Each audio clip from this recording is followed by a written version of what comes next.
ఏది అయినా ట్రై చెయ్యి ఆచి చికెన్ మసాలా. ఆచి చికెన్ మసాలా. తెలంగాణ రాజకీయాల్లో ఎప్పుడూ ఏదో లొల్లి, లేకుంటే పార్టీలకి తెల్లారదేమో మళ్ళీ. ఈ ప్రాస ఎలా ఉన్నా రాష్ట్రంలో ఇప్పుడు ఇలానే ఉంది పరిస్థితి. రోజుకో కొత్త అంశం తెర మీదకి వస్తూ అంతకంతకు అగ్గి రాజేస్తోంది. ఇంతకీ ఏం జరుగుతోంది, ఎందుకంతలా మండుతోంది? Beautification, lootification, day economy, night economy, Rythu Bandhu, Rahul బంధు, విపక్షం విసుర్లు, అధికార పక్షం సురుకులు. తెలంగాణ పాలిటిక్స్ లో ఇప్పుడివే హాట్ కేకుల్లాంటి టాపిక్స్. అటు రూలింగ్ పార్టీ, ఇటు అపోజిషన్ పార్టీ మాటల తూటాలు పేల్చుకోవడానికి సరంజామా కూడా ఈ అంశాలే అవుతున్నాయి. ఇటీవల మూసీ సుందరీకరణ, చెరువుల పునరుద్ధరణ అంశాలు మరోసారి తెర మీదకు రావడంతో అది కాస్త పొలిటికల్ వార్కు దారితీసింది. ప్రతి అంశంలోనూ సీఎం రేవంత్ టార్గెట్ గా పింక్ పార్టీ నేతల విమర్శలు, అందుకు కాంగ్రెస్ నుంచి వస్తున్న కౌంటర్లు రాజకీయంగా రచ్చరేపుతున్నాయి. ముఖ్యమంత్రి రేవంత్ రెడ్డికి మూసీ పునరుజ్జీవం అనేది కలల ప్రాజెక్టు కాబట్టి ఆయన టార్గెట్ గానే విమర్శలు గుప్పిస్తోంది బీఆర్ఎస్. పేదల ఇళ్లు కూల్చి మూసీ అభివృద్ధి చేయడం అవసరమా అంటోంది. మూసీ బ్యూటిఫికేషన్ అని సీఎం చెబుతుంటే అది బ్యూటిఫికేషన్ కాదు, లూటిఫికేషన్ అంటూ తీవ్ర స్థాయిలో విమర్శలు గుప్పిస్తున్నారు కేటీఆర్. మూసీ రివర్ ఫ్రంట్ చేసేటప్పుడు పేదవాళ్ళకి ఎవరికైనా ఇబ్బంది వస్తే తప్పకుండా వాళ్లకు న్యాయం చేద్దాం, వాళ్ళకి నష్టపరిహారం ఇద్దాం.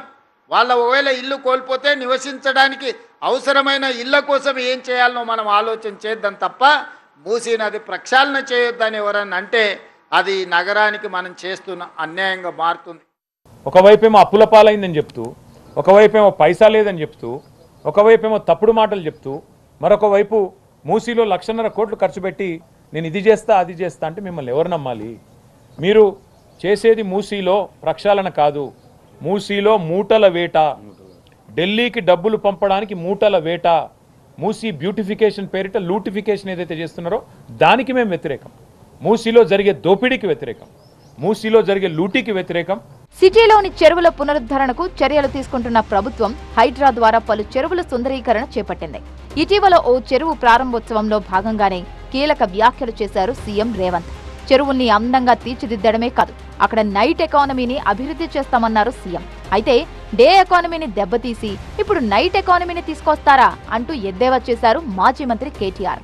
ఈ లేక్ల ఒడ్డునే ఈరోజు మనము స్టాల్స్ పెట్టడానికి స్వయం సహాయక సంఘాలకు షాపులు ఇవ్వమని చెప్తున్నా.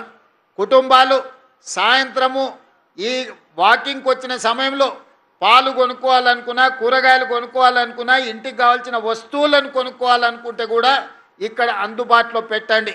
రాత్రి 10 గంటల వరకు, 10 గంటల తర్వాత వ్యాపారాలు చేసుకోకూడదని ఆయనే జీవో ఇచ్చిండు. ఆయనకు తెలియదు, అసలు ఆయన ఏం చేస్తున్నాడో ఆయనకే తెలియదు.